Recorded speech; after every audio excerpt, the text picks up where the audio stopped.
Welcome to Policy Area Education, Science and Social Affairs. My name is Anders Bergström and I'm one of two policy area coordinators. I will introduce to you now our policy area. What are we addressing? How are we working? And how can you, if you're interested, get engaged and join forces with us? To start with, I would like to zoom out and see the macro region strategies in a little bit wider perspective. And starting with what actually characterizes the needs in today's Europe. What can we see today? Well, it's wide scope, complexity of issues. Very many of our challenges are complex and can't really be handled or tackled by single projects. We need to have stronger vehicles to be able to solve these challenges. What is also characterizing is that challenges being complex, they also have a long time span until the issue is solved or principal solutions found. So we need to be working longer together to be able to address these complex challenges. Another characteristic is moving targets and goals. New dynamic in society revealed calls for agility. So we need to be more agile, we need to be more flexible to be able to handle these challenges. We have also a flexible stakeholder picture. Who can contribute and who can bring about change? We are not working so much hierarchic anymore. We need to be more involving, taking more perspectives into consideration when dealing with these challenges. Participation as a democratic value, people want to be involved.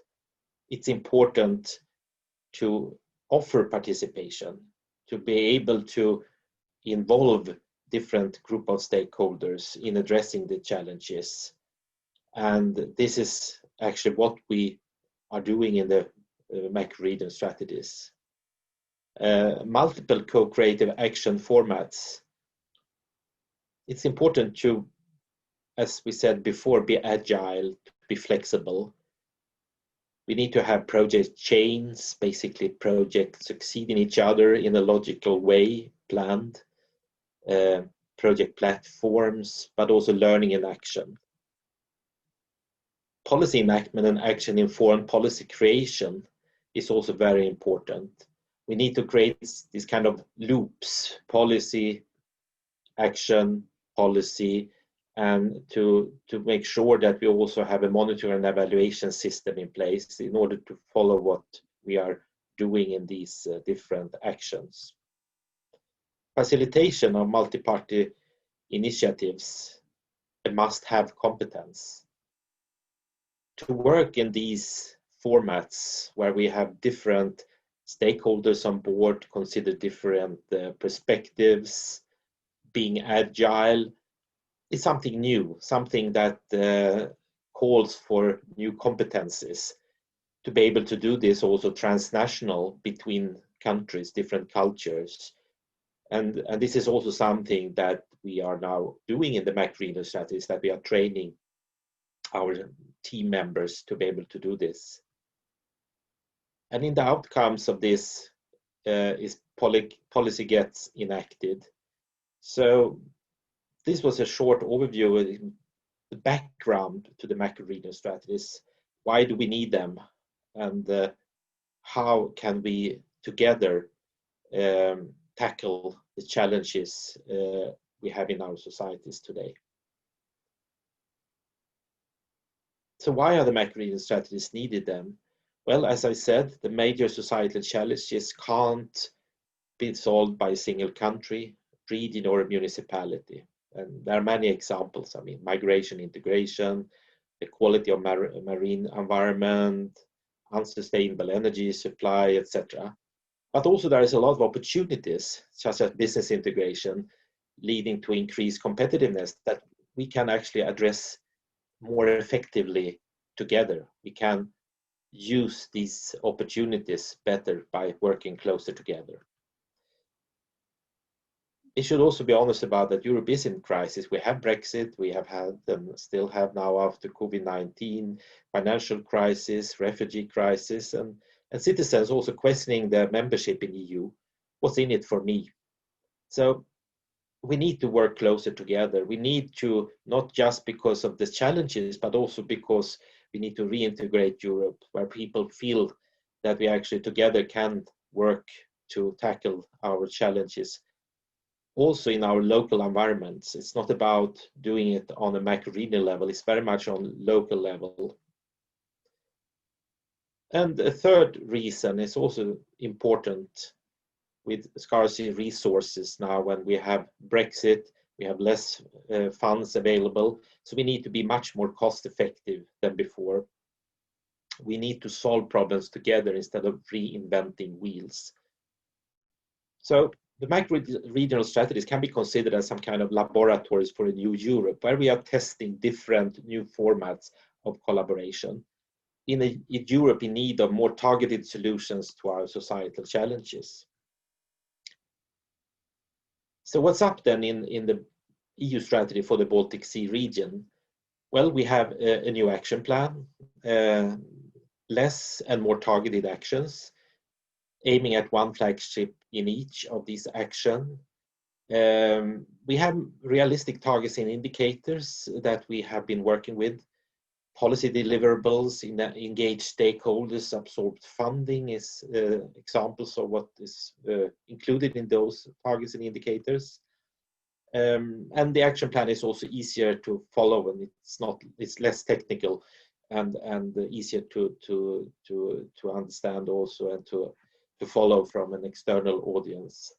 And the new action plan will be in operation from the 1st of January 21. In this annual forum, you will hear much more about the action plan.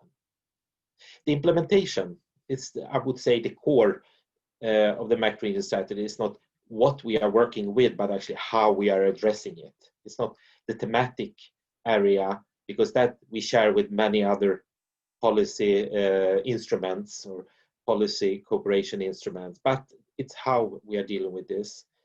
And we are changing from working with single projects, we have heard about flagship projects, to more of policy action processes, flagships. As I said when I introduce this introduction, it needs to be more long-term collaboration platforms, engaging more stakeholders, platforms that are homes for various projects, Interreg, mainstream sector, and building bridges to policymakers, national, regional, and local. So this is a shift we see more and more now in the macro-regional strategies, not just in ours.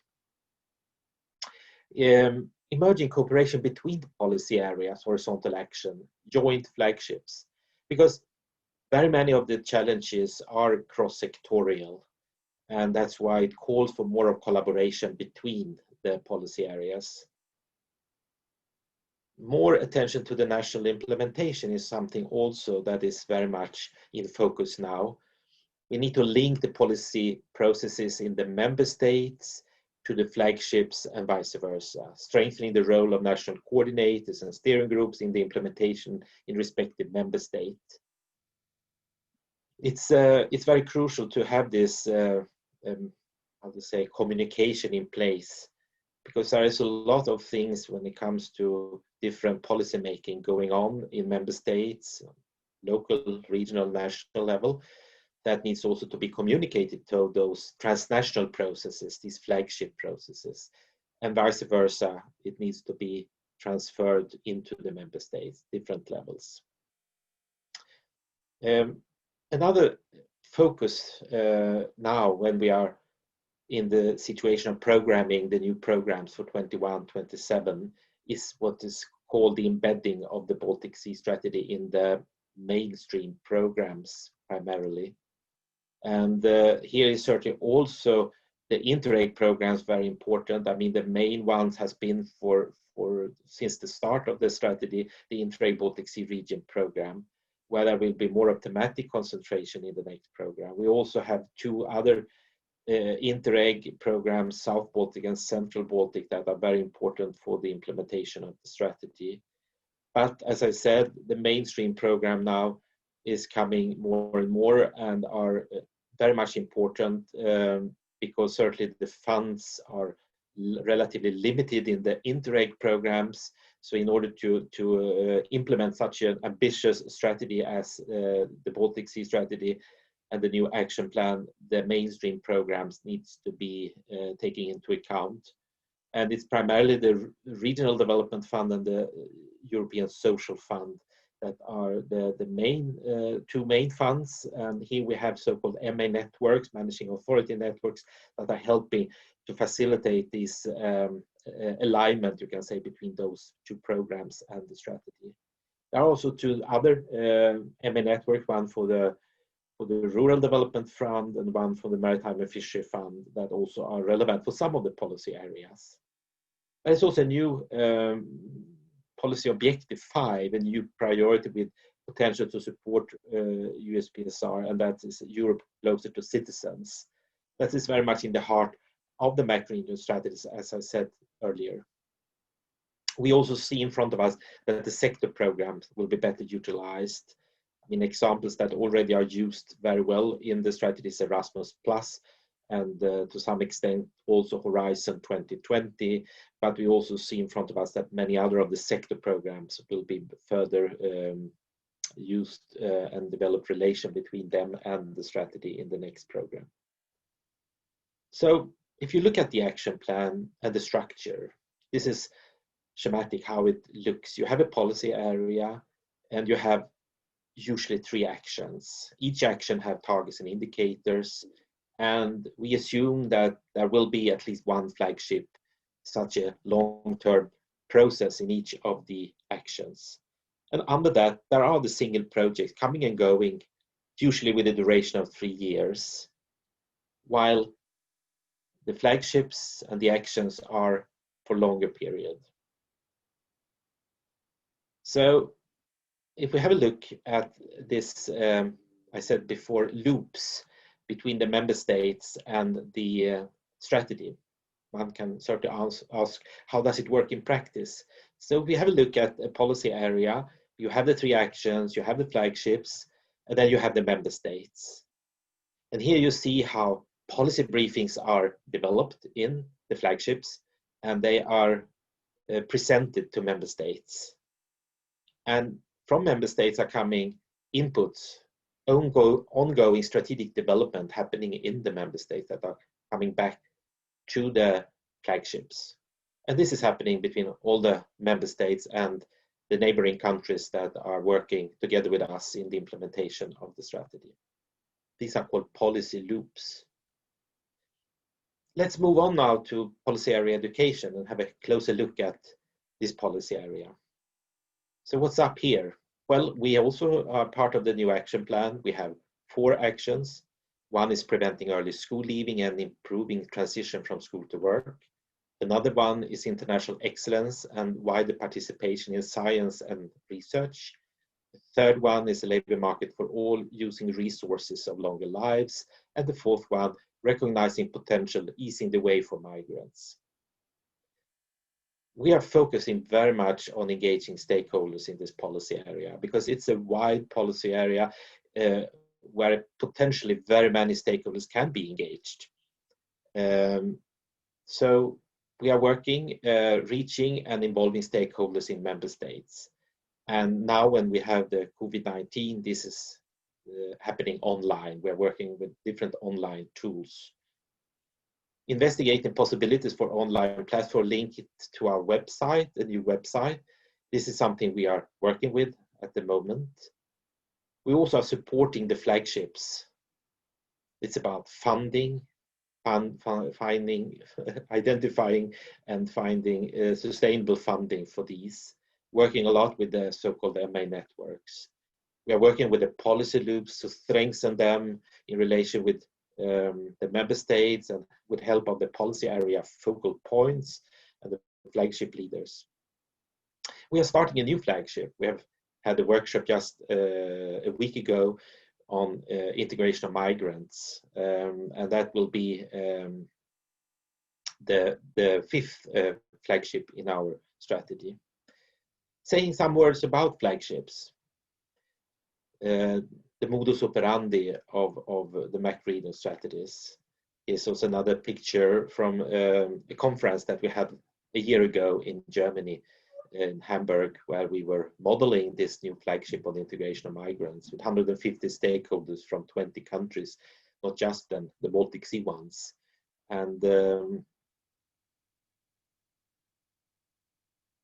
flagships, they are joint transnational development processes. Within the MAC region strategy framework, the collaborative processes are called flagships, strategic actions born to respond to macro regional challenges for which they gather relevant stakeholders from all levels of society.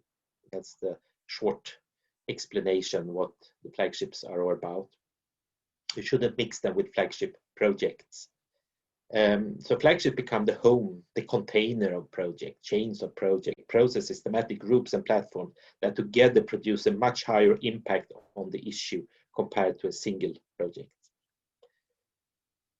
One of the flagships in policy area education is School to Work, and you will find in this networking village also PDF with more information on School to Work. You have just an example here to look at the structure of a flagship. In School to Work, there's the Swedish Association of Local Authorities and Regions that is the flagship leader. You have two platforms, one on early school leaving and one on needs.